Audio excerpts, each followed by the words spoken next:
নমস্কার বন্ধুরা, মিঠুর পছন্দ চ্যানেলে আপনাদের সবাইকে ওয়েলকাম জানাচ্ছি। আজ আমি আবার একটি রান্নার রেসিপি নিয়ে আসলাম। সেটা হলো, এখানে দেখেন, ঝিঙ্গে দিয়ে ইলিশ মাছের মাথাটা দিয়ে রান্না করব।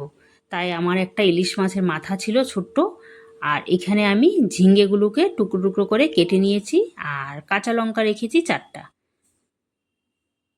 তাই আপনার রান্নাটা দেখেন।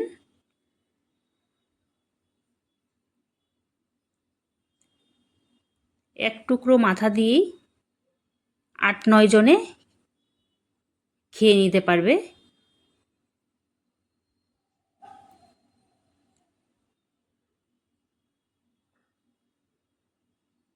এখানে কড়াই বসিয়ে আমি কড়াইয়ের মধ্যে তেল দিয়ে দিলাম গরম হওয়ার জন্য।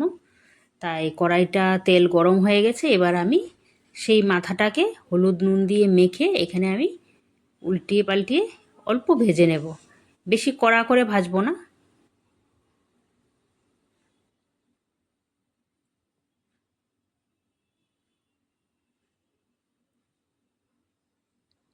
সবসময় গোটা মাছ খাওয়াটা পছন্দও লাগে না, তাই এইভাবে যদি এক টুকরো মাছ দিয়ে ভেঙে চুরে তরকারিটা বানানো হয়, তাহলে সবার পাতেই অল্প অল্প মাছের টুকরোগুলো পড়ে।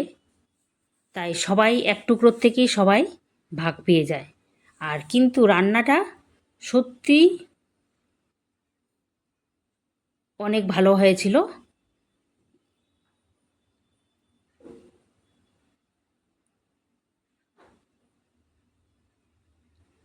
ইলিশ মাছের একটা সেন্ট আছে, তাই তরকারিটার মধ্যে সেই ইলিশ মাছের সেন্টটাও ছিল। খুবই ভালো হয়েছিল রান্নাটা, তাই আমি এটা শেয়ার করলাম। এখানে আমি সেই মাছের মাথাটা ভাজা যে তেলটা ছিল, সেই তেলটার মধ্যেই অল্প সাদা জিরে দিয়ে দিলাম ফোড়নে। কোনো পেঁয়াজ রসুন কিছুই দেব না, কারণ ইলিশ মাছের তরকারি করলে আমি সাধারণত পেঁয়াজ রসুনটা দেই না। এখানে ঝিঙ্গেগুলোকে আমি দিয়ে দিলাম,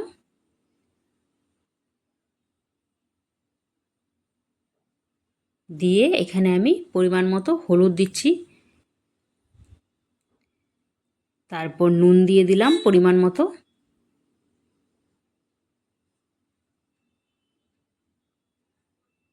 এবার সেগুলোকে আমি ভালো করে হলুদ নুনের সাথে নাড়ছি।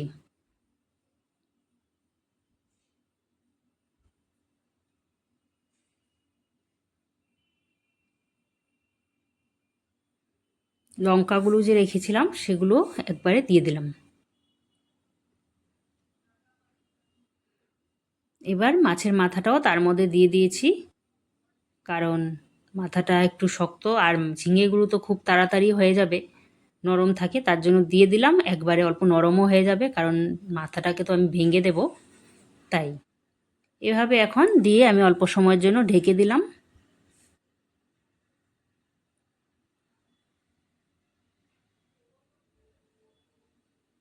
ঝিঙে এই ধরনের সবজির থেকে তো বেশি জল বের হয়, তাই সেটার থেকে দেখেন অনেক পরিমাণে জল বের হয়েছে।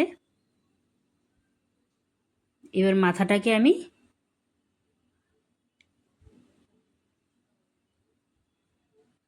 খুন্তিটা দিয়ে অল্প ভেঙে দিলাম।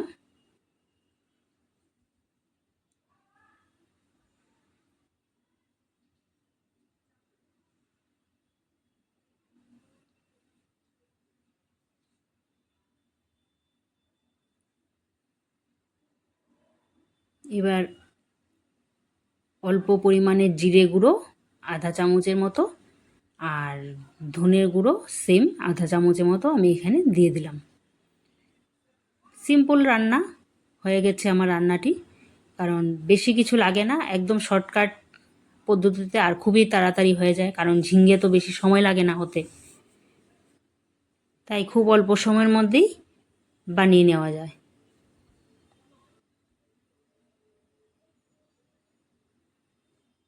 তাই এইভাবে আমি ঝিঙ্গে এক টুকরো ইলিশ মাছের মাথা দিয়ে বানালাম। তাই আপনাদের রেসিপিটি কেমন লাগলো অবশ্যই কমেন্ট করে জানাবেন। আপনাদের কমেন্ট পড়তে আমার খুবই ভালো লাগে। আর সবাই পাশে থাকবেন, নতুন বন্ধুরা যারা আজ আমার এই ভিডিওটি দেখছেন প্রথম, তাই তাদেরকে বলছি, অনুরোধ করছি তারা আমার চ্যানেলটিকে সাবস্ক্রাইব করে দেবেন। আর পুরনো বন্ধুরা তো আমার পাশে আছেনই, তাদেরকে অসংখ্য ধন্যবাদ। আর নতুন বন্ধুদেরকেও বলছি আমার চ্যানেলটিকে সাবস্ক্রাইব করে দেবেন। তাই আমি আর পাশে যে বেলটি আছে সেটিকে অন করে দেবেন, তাহলে নোটিফিকেশন আপনাদের কাছে চলে যাবে। এখানে আমার রান্নাটি হয়ে গেছে, দেখেন মাছের মাথাটা পুরো ভাঙাচোরা হয়ে গেছে। তাই যাকেই আপনি পরিবেশন করবেন অল্প হলেও সে ভাগ পাবে। তাই এইভাবে এক টুকরো মাথা দিয়েই অনেক লোককে খাওয়ানো যাবে।